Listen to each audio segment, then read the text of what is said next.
nome é Fábio Alperovitch, eu sou sócio fundador e gestor da Fama Investimentos. Queria falar hoje um pouco sobre a nossa filosofia. Essa filosofia ela foi construída em 1993, quando a Fama foi fundada, e a filosofia prevalece até hoje. A gente investe exatamente da mesma forma, obviamente de 93 até passados quase 30 anos, o processo vai ficando mais robusto, obviamente a gente reúne mais conhecimento, tem muito mais ferramenta, mas a filosofia, enfim, a espinha dorsal, é muito semelhante àquela que a gente usava há 30 anos atrás. Então, eu vou contar rapidamente a história da concepção da Fama, e aí eu falo um pouco da filosofia. Então, quando eu e Maurício Levi, éramos amigos, alunos da GV, trabalhávamos de estagiário numa multinacional, decidimos pedir demissão e fundar uma asset. A gente ainda não tinha se formado, estava no último semestre da faculdade e começamos então muito pequenos, né? Eu tenho pequenos em tamanho, a gente começou com $10 mil sob gestão, que enfim, não tinha absolutamente recursos para poder financiar nenhum tipo de pesquisa, mas a gente começou também muito pequeno de idade. Eu tinha 21 anos de idade, pouca maturidade naquele momento, mas a gente se reuniu logo no primeiro dia de Fama para definir uma política de investimentos. E essa política de investimentos, ela permanece, como eu falei, até hoje, e basicamente ela, assim, se eu tivesse que sintetizar em uma única linha, e daqui a pouco eu vou falar um pouquinho mais a respeito, mas se eu tivesse que sintetizar em uma linha só, eu diria que a gente não faz investimentos que estejam desalinhados dos nossos valores pessoais. Então, nós, tanto eu quanto o Maurício, e agora a gente tem uma empresa que tem uma cultura corporativa muito forte, entendemos que no momento que você compra uma ação, no momento que você investe numa empresa, a gente está se tornando sócio, né? A gente está se tornando sócio de alguém. E eu não quero me associar com alguém que eu não tenha alinhamento de modo de pensar o mundo e alinhamento de ideias, alinhamento de ética e etc. Assim como também não quero ser sócio de uma empresa que produza produtos que façam mal para a saúde pública, façam mal para a sociedade, façam mal para o meio ambiente. Assim como eu não quero investir em empresas que soneguem impostos, que maltratem minoritários, que não respeitem as pessoas e assim sucessivamente. Tá? Então, essa é a maneira que a gente concebeu lá atrás, e agora eu vou falar um pouquinho mais elaboradamente sobre a nossa filosofia de investimento. Então, o primeiro ponto que para a gente é crucial é ética.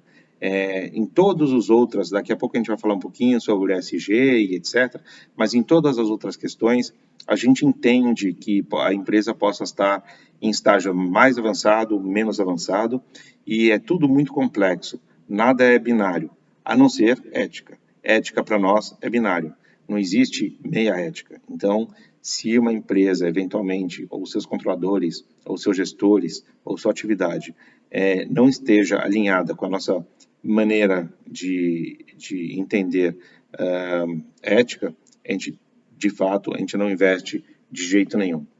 A segunda questão que para a gente é muito importante é a integração ESG. É curioso porque o acrônimo ESG ele surge em 2005 e a gente já investe com essa filosofia, como eu falei, desde 93. A gente agora só está sendo impactado no Brasil com essas questões de ESG e a gente, então, enquanto comunidade brasileira, enfim, cidadãos, a gente tem a percepção de que ESG seja algo muito novo, mas não é. O ESG ele é muito antigo e eu posso dizer que ele tem até séculos, né? E, inclusive, tem fundos ESG que da década de 60, então, fundos, eu digo, uma maneira um pouco mais organizada, mas essa filosofia já existe há bastante tempo. E como que a gente integra isso? Tem muitas formas, né? Acho que não tem muito certo e errado, acho que cada um tem o seu jeito de entender exatamente o que seja ESG, mas na nossa concepção, ESG tem muito a ver com cultura corporativa. A gente entende que o capitalismo esteja numa num período longo de transformação, e aquele capitalismo que existia, que era uma forma mais hostil, em que as empresas exerciam o objetivo de aumento de lucro, passando por cima de qualquer coisa, inclusive de seus princípios, está dando espaço, né, para um outro tipo de capitalismo, em que as empresas entendem os seus stakeholders e contemplam os seus stakeholders nos processos decisórios. Ou seja, a todo momento as empresas estão pensando nos seus fornecedores, nos seus colaboradores, nos seus clientes, nas comunidades, no governo e etc., a cada processo decisório.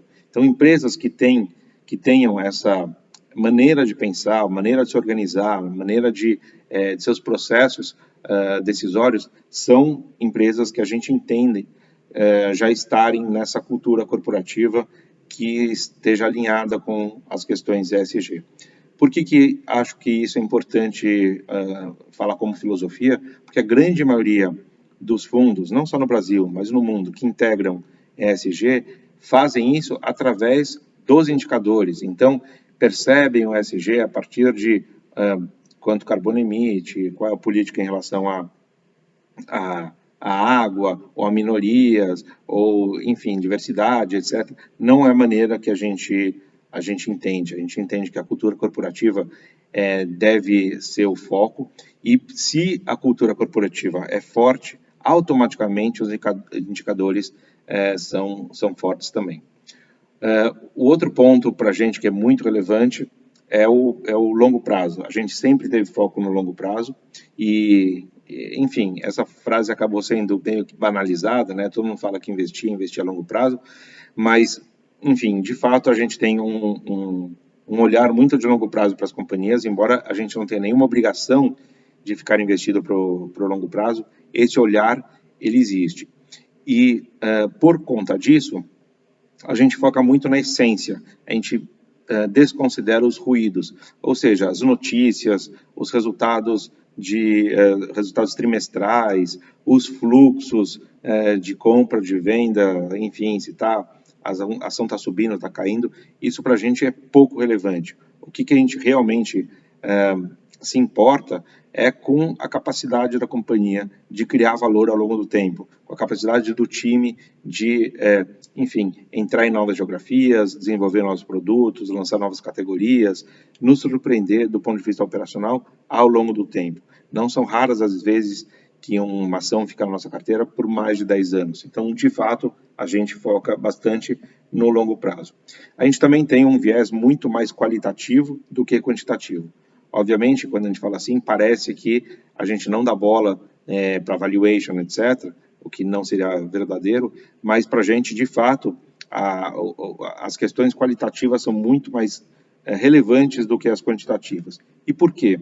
Porque mesmo quando a gente pensa nos modelos de valuation, esse é um exercício, quase que um exercício de futurologia, porque para você calcular o valor justo de uma empresa, através de fluxo de caixa descontado, você teria que, em tese, você projetar a empresa por 5, 10, 15 anos e trazer esses fluxos a valor presente. Claro que eu estou simplificando bastante aqui. Portanto, você teria que acreditar piamente que você tem a capacidade de prever esses fluxos ao longo desses próximos 5, 10 ou 15 anos. Ainda mais num país como o nosso, de extrema variabilidade em todos os sentidos, né, social, política, econômica principalmente, essas previsões ficam bastante comprometidas. Então, olhar para target price, valuation e acreditar totalmente nessas questões, para a gente é uma tese bastante enfraquecida. A gente olha muito mais o qualitativo porque a gente entende que boas empresas podem criar valor ao longo do tempo, empresas ruins, elas destroem valor ao longo do tempo. Então, embora muitas empresas possam parecer baratas, elas não necessariamente são.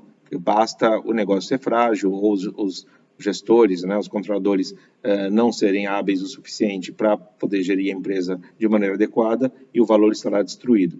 E o reverso também é verdadeiro. Muitas vezes a gente se depara com empresas que são aparentemente super valorizadas, né, e caras, mas as empresas de fato elas têm uma vantagem competitiva muito clara, essas empresas são super bem tocadas e a cada ano que passa elas conseguem ficar cada vez mais dominantes e as projeções que a gente eventualmente fizesse dessas companhias estão sempre sendo superadas.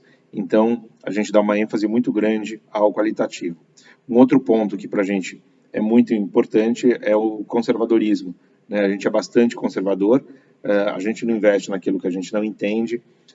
Quando a gente tenta entender uma companhia, um setor, a gente adota premissas sempre conservadoras e mesmo assim a gente está sujeito a erros. Então, a gente prefere perder um eventual bom investimento do que expor o capital dos nossos clientes a eventuais perdas permanentes de capital. Então, a gente realmente pensa em todo o processo de uma maneira bastante conservadora.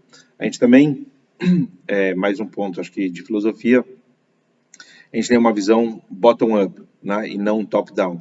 O que eu quero dizer com isso? Para a gente, de fato, pouco importa o macro. É claro que a gente olha o macro, mas a gente não fica ali fazendo projeção de PIB, projeção de dólar, projeção de juros, isso para a gente é muito pouco relevante.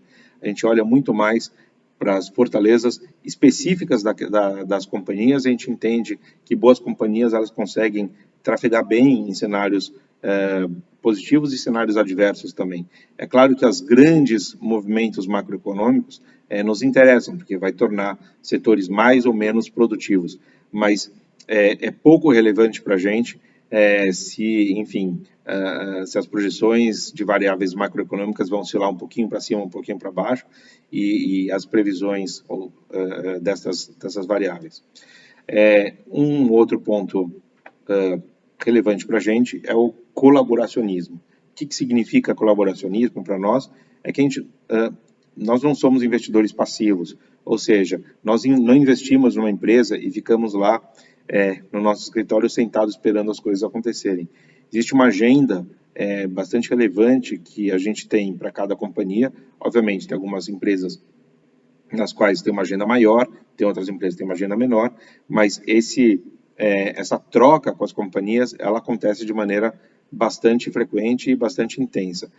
As questões socioambientais para a gente são bastante relevantes, então a gente, obviamente, tem uma ênfase nesses engajamentos, mas não só neles. Então, a gente realmente tem uma postura de acionista ativista, mas sem ser confrontacional. A gente entende que a gente quer investir em empresas dominantes, sustentáveis e que no momento que a tese de investimento ela se esgota, não faz mais sentido sermos investidores. Portanto, não faz sentido a gente brigar com as companhias, né? Então, o nosso ativismo ele é sempre colaborativo, sempre pró-companhia.